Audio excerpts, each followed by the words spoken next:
बात आज की चैनल के कार्यक्रम सीधी बात में मैं सुरेंद्र चतुर्वेदी आपका स्वागत करता हूं। बात सीधी हो और सच्ची भी हो, मजबूत भी हो और प्रासंगिक भी हो। तो आज की सीधी बात जिस मुद्दे पर हम करने जा रहे हैं, उस मुद्दे पर हम अजमेर को नमन करते हैं कि अजमेर जिस ज़मीन का नाम है वो ज़मीन एक ऐसी वसीयत है प्रकृति की जिसके लिए हम कुछ भी कहें तो वो कम होगा। अजमेर की ज़मीन दो भागों में बांट दी जाए ये कभी संभव नहीं हुआ। हमारे राज्य का बंटवारा हो चुका था, तब भी अजमेर हमसे जुड़ा रहा, और अब अजमेर जब एक है तो अजमेर को दो हिस्सों में बांटा नहीं जा सकता। वैसे भारतीय जनता पार्टी में कहा भी जाता है कि एक रहेंगे तो सेफ रहेंगे, कटेंगे बटेंगे तो कटेंगे, लेकिन यहाँ अजमेर के अंदर ना एक रहा जा रहा है, ना नेक रहा जा रहा है, ना सेफ रहा जा रहा है।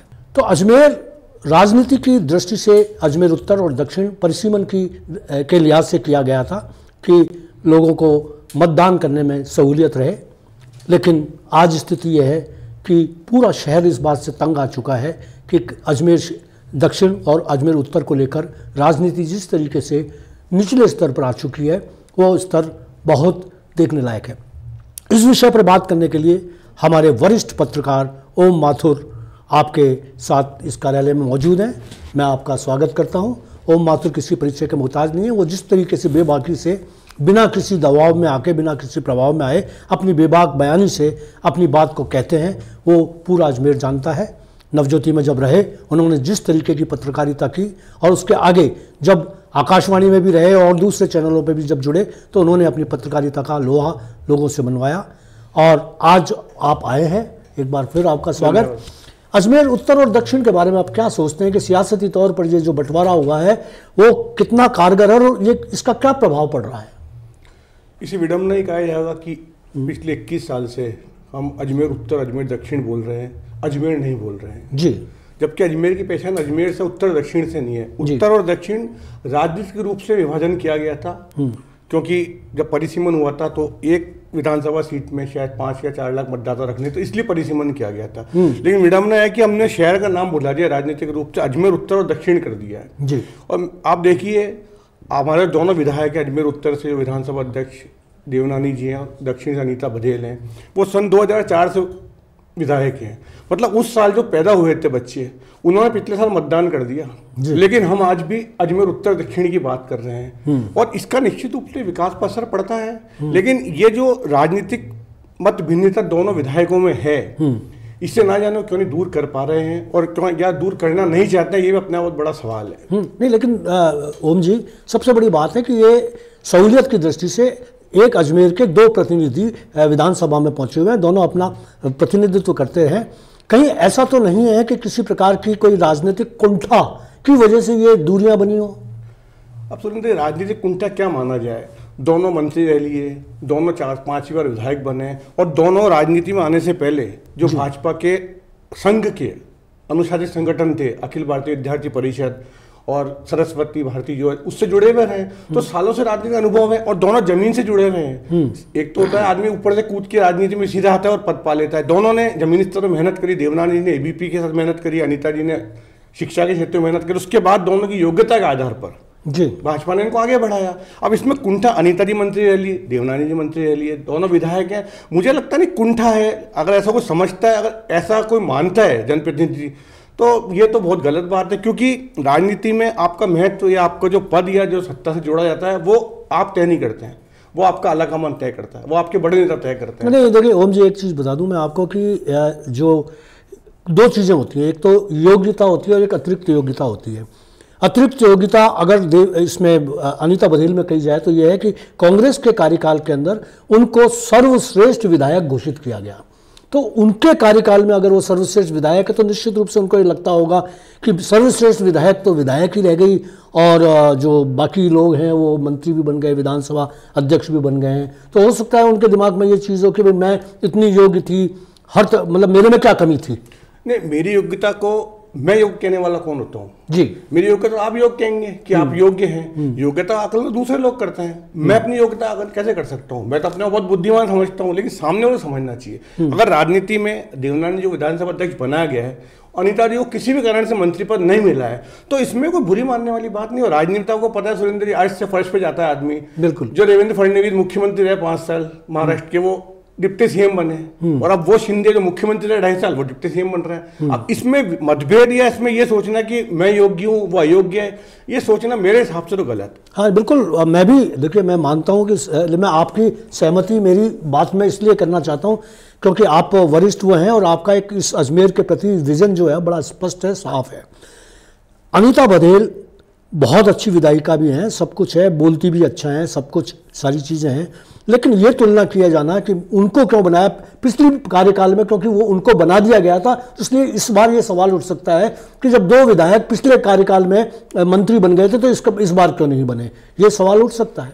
देखिए, पिछली बार किन परिस्थितियों में बने, राजनीति से जुड़े लोग जानते हैं इस बात को कि उन्हें अनीता जी को क्यों बनाया गया, तो आखिरी वक्त बनाया गया, तो उन्हें सीधा राज्यपाल विधान बनाने के लिए सीधा बुलाया गया था, राज्यपाल जहाँ पे शपथ ग्रहण समारोह हुआ था। वो हालात जो होते हैं राजनीतिक लोग भी समझते हैं और जो पत्रकार उनको भी पता है, लेकिन ये जरूरी नहीं है कि हर बार वही प्रक्रिया दोहराई जाए। और आप मुझे बताइए, राजस्थान में उदाहरण कहाँ मिलता है जब एक शहर के 2 विधायक बने हो। शहर का मतलब क्यों 2 विधानसभा सीटें, हालांकि जयपुर में बहुत सीटें हैं, जोधपुर ज्यादा सीटें, लेकिन अजमेर के दोनों विधायक मंत्री थे। अब ये बात तो जयपुर में की जा सकती है कि वो वरिष्ठ विधायक है, मैं कनिष्ठ विधायक, उसको क्यों बना दिया। राजनीति में वरिष्ठता कनिष्ठता का मेरे को लगता है वो संबंध नहीं होता, आज की राजनीति में तो बिल्कुल ही नहीं होता है। आपको बहुत सारी ऐसी परिस्थितियां बनती है ऊपरी स्तर पे भी और जिला स्तर पे भी और विधानसभा स्तर पर भी, किसको मंत्री बनाना है किसको मंत्री नहीं बनाना है। और मेरा मानना है कि इसके लिए पार्टी का आला कमान और जो पार्टी का थिंक टैंक होता है वो चर्चा करता होगा, उसके बाद तय होता होगा। और जब आपके पास विधायक मंत्री बनाने की सीमा हो, आपको 30 मंत्री बनाने से मुख्यमंत्री शामिल होता है, और उसके बाद आपके विधायक जीत के आ जाए 115 120, तो ये चयन और भी मुश्किल हो जाता है। नहीं, चयन मुश्किल हो जाता है, लेकिन एक बार कुंठा मुश्किल नहीं होती। परेशानी क्या होती है ओम जी, मैं बताऊं आपको कि जो लोगों की थिंकिंग ये होती है कि जिस महिला नेता को जिस दिन शपथ ग्रहण समारोह हो रहा था उस दिन पूरे चैनल्स पर आपने देखा होगा कि उनको मुख्यमंत्री बना दिया गया, उप मुख्यमंत्री की भी बन गई, और बहुत सारी उनको पीछे बैठा लिया गया, पहले से बुला लिया गया, और एक तरीके से उनकी मानसिक स्थिति इस बात के लिए तैयार कर दी गई कि वो उप मुख्यमंत्री बनने वाली है। तो उनके समर्थकों में भी वही आ गया कि हमारा नेता उप मुख्यमंत्री बनेगा, और फिर उसके बाद में उप मंत्री छोड़ो, आप मंत्री भी नहीं बना, किसी का कोई मंत्रालय भी नहीं बना, ना कहीं कोई प्रकोष्ठ दिया गया, ना कहीं कुछ। तो हो सकता है कि दिमाग में है यार ये क्या बात है। नहीं, लेकिन ये सरकारी स्तर पर थोड़ी किया गया था।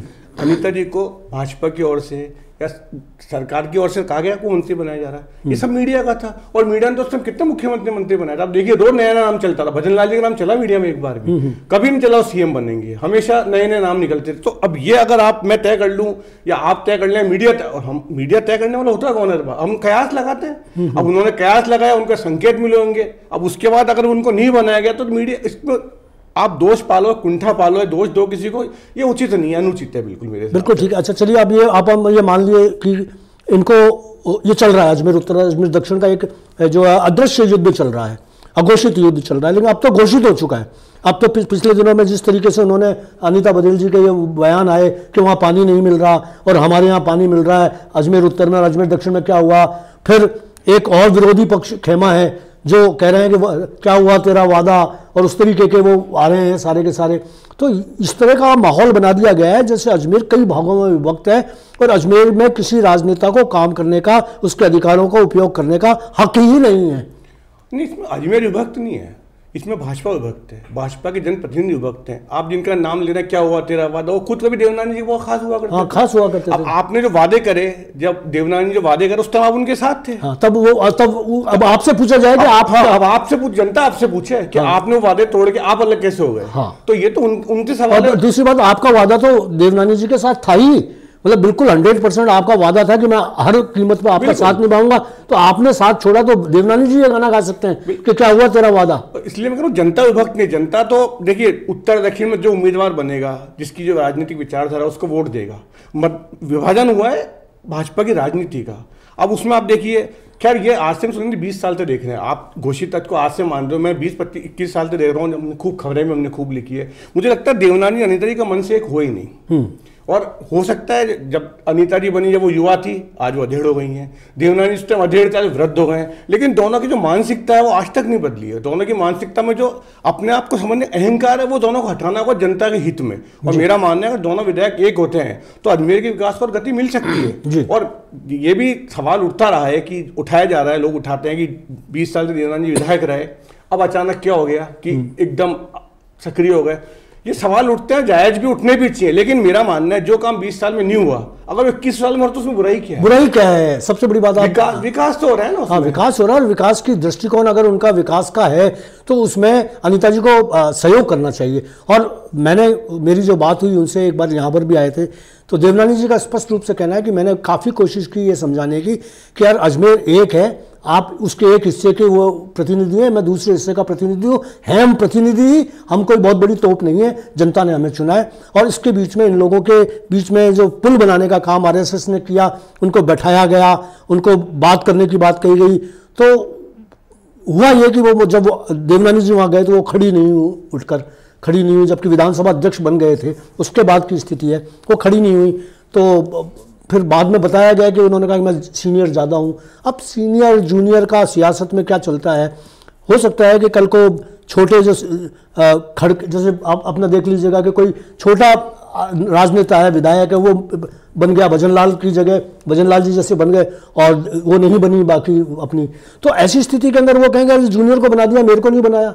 तो वसुंधरा जी बोले कि देखिए जूनियर सीनियर राजनीति में आजकल समाज के क्षेत्र में नहीं चलता है। आप प्राइवेट नौकरियों में देख लीजिए, जो बड़ी बड़ी कंपनियां हैं, वो जो सीईओ बन के आते हैं, जो अफसर बन के आते हैं, वो बड़े यंग लड़के होते हैं, 25-26 साल के, उनके अधीन 40-50 साल के लोग काम करते हैं। अब वो थोड़ी सकते कि आप मैं इसके अंदर में काम थोड़ी करूंगा। तो राजनीति में भी सर तय करने वाली आलाकमान है किसको। अब मुझे बताइए, शंकर सिंह चौहान जो ब्यावर के विधायक है, वो चौथी बार बने, सुरेश रावत तीसरी बार ही बने थे, कैबिनेट मंत्री बनाया ना उनको। बिल्कुल बिल्कुल सही बात है। तो इसका कोई आशय नहीं। लेकिन अगर आप जैसे कह रहे हैं कि दोनों को मिलाने के प्रयास किए गए संघ ने, और संघ के प्रयास भी अगर नाकाम रहे हैं, तो मुझे लगता नहीं कि और प्रयास सफल हो सकते हैं। क्योंकि भाजपा में कहा जाता है कि संघ जो कहता है वो हर जनप्रतिनिधि उसका भाजपा जो हर नेता मानता है। लेकिन आप कह रहे हैं कि अनीता जी ने उनको भी नहीं माना, तो फिर मुझे लगता नहीं है पुल कोई और दूसरा पार्ट सकता है। अब तो यही है, देवनानी जी बड़प्पन दिखाते हुए खुद बिना किसी मध्यस्थ के दोनों आपस में मिलें और एक दूसरे के जो भी गिले शिकवे हैं दूर करें। मेरा ऐसा मानना है कि जो मैं समझ रहा हूं,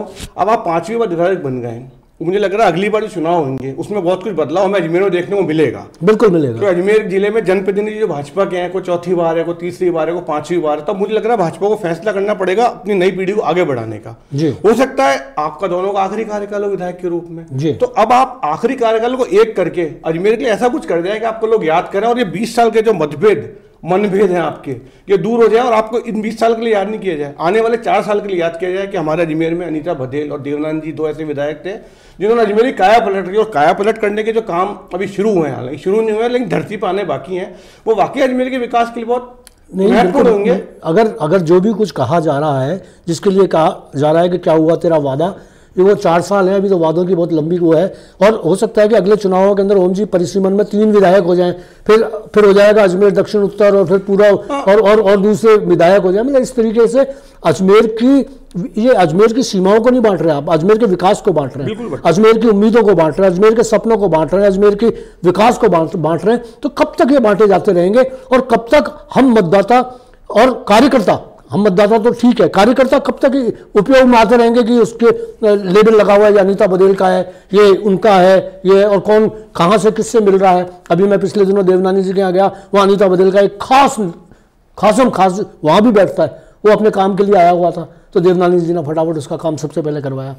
नहीं, वो तो अपन देख ही रहे ना, सुरेश जी सबसे ज्यादा भुगतता कार्यकर्ता ही है। हाँ, और ये भाजपा में कांग्रेस में भी देख लीजिए, जो पार्टी भली विपक्ष में हो सत्ता में हो, एक बार अगर अपने अजमेर में टैग लग गया उसके, तो टैग हटता नहीं है। और कई बार तो ऐसा भी हुआ, नहीं मैं आपकी माफी चाहूंगा, बीच में आपकी बात काट रहा हूँ, एक बार तो ऐसा हुआ था कि देवनानी जी और अनीता बघेल एक हो गए थे, मतलब बहुत भाई बहन की तरह से उनके वो हो गए थे और बड़ी प्रगाढ़ता होने लग गई थी, साथ घूमने बिटने सब। ऐसी स्थिति के अंदर उनके जो समर्थक थे वो आपस में नहीं मिल पा रहे थे, वो एक दूसरे से नहीं मिल रहे थे, वो मिल गए थे लेकिन वो सेनापति मिल गए, सेनाएं जो है एक दूसरे को सामने आते के साथ में लगता था ये तो उसका आदमी है, ये तो उसका आदमी है। तो ये विभाजन कार्यकर्ताओं के लिए बहुत भारी पड़ रहा है। राजनीति में कहा जाता है नेता गुप्त मित्र होते हैं और कार्यकर्ता खुले शत्रु होते हैं। अब देख लीजिए, नेता तो मिल जाते हैं आपस में, लेकिन कार्यकर्ता आपस में मिल नहीं पाते हैं। और आप सोशल मीडिया हम देखते हैं, हम उसको फॉलो करते हैं, आप देखिए कार्यकर्ता कितने कमेंट करते हैं एक दूसरे के लिए, लेकिन नेता आपस में मिल जाते हैं। तो नेताओं को तो अपना स्वार्थ दिखता है, अपना हित दिखता है, भुगतता कार्यकर्ता है। और अभी तो आप देखिए नगर निगम चुनाव नजदीक आएंगे, अगर दूरियां इसी तरह बढ़ती रही तो क्या होगा? तो हो सकता है पंचायत के चुनाव में निकाय बिल्कुल। तो मैं भाजपा का सौभाग्य मानता हूँ अजमेर की कांग्रेस एकजुट नहीं है यहाँ। अब वो परेशानी है और इसी का ये चल रहा है। सबसे बड़ा आप देख लीजिए, कांग्रेस अगर एकजुट हो जाए तो अभी आप देख लीजिए दोनों के जो जीत हार का अंतर था जी, विधानसभा चुनाव अनिता जी का और देवनानी जी का बहुत कम आ गया था।